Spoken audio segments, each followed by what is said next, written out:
Hello there. There are moves afoot to make sure no one ever questions the government's emergency health procedures ever again.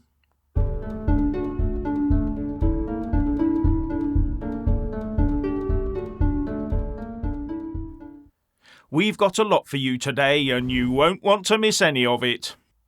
Now, once our government signs the UK up to the Worldwide Health Emergency Treaty, we will have lost sovereignty over our own bodies.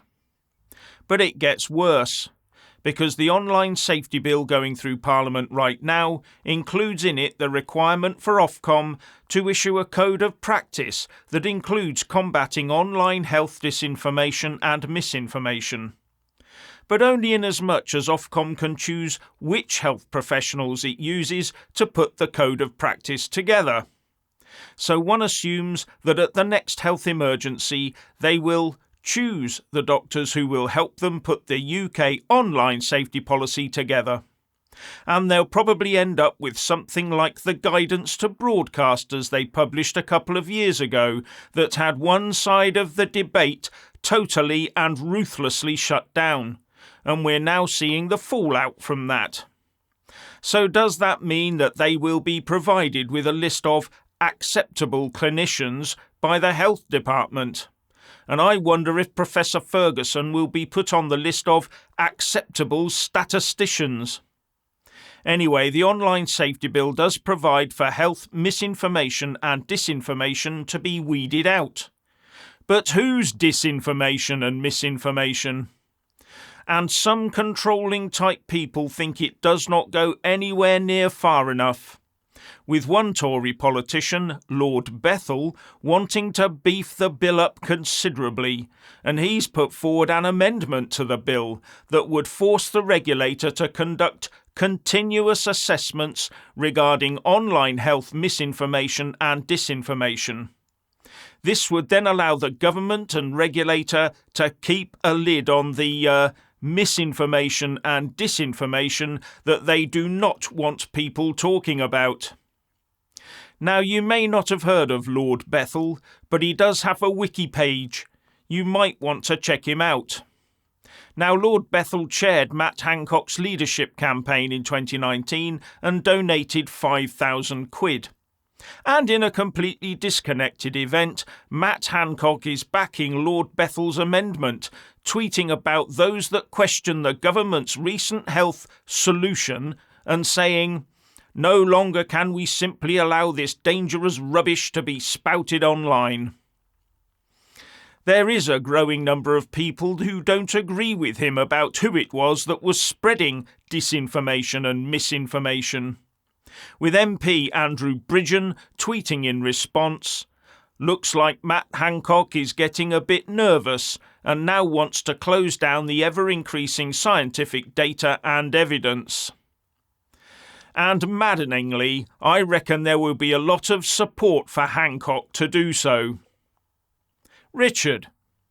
I just watched a little bit of mainstream media on the old television, and I was fascinated by how an expert and pundit thought governmental debt was a real thing.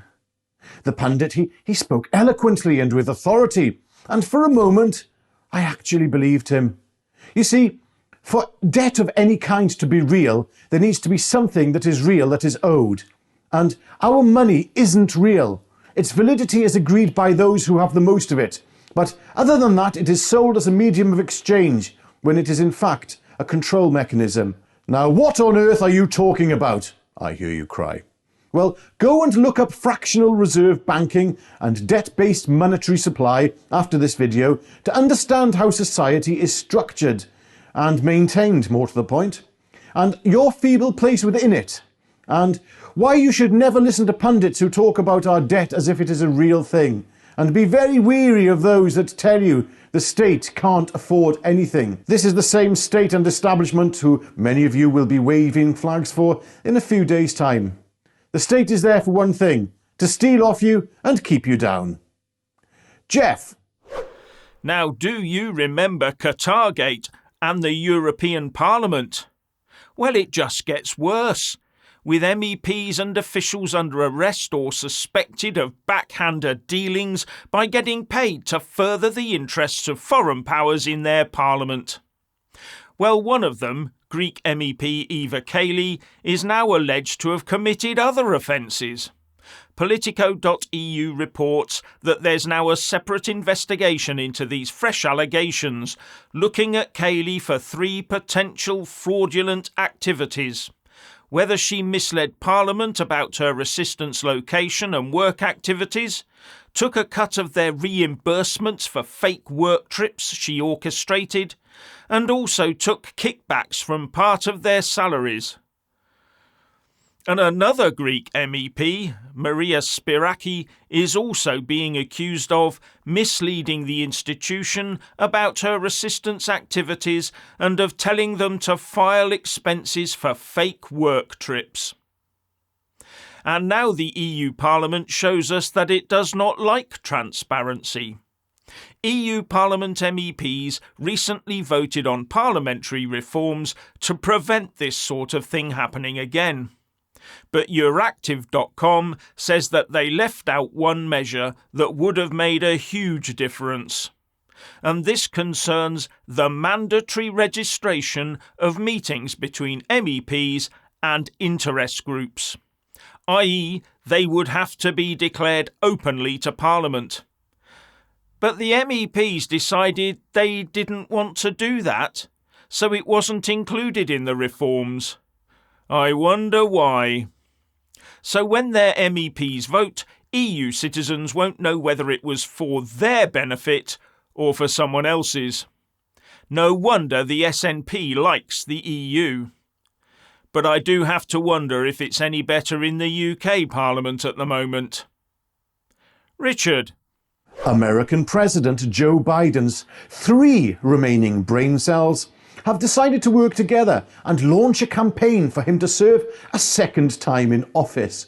This is, of course, great news for the Republicans and especially for Donald Trump.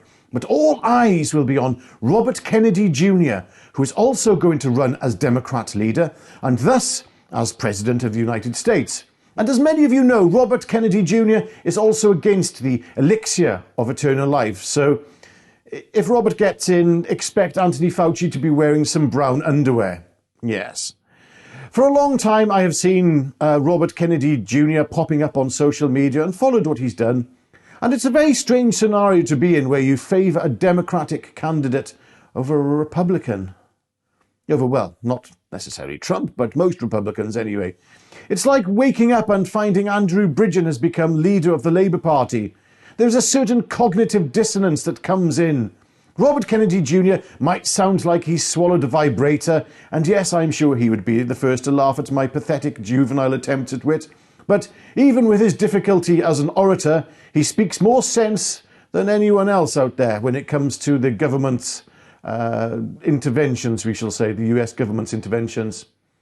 But what are his views on other things? We know very little else about him, other than he's brave enough to be outspoken. And if he is a man against the establishment, he will not make it through the gates to enter the race.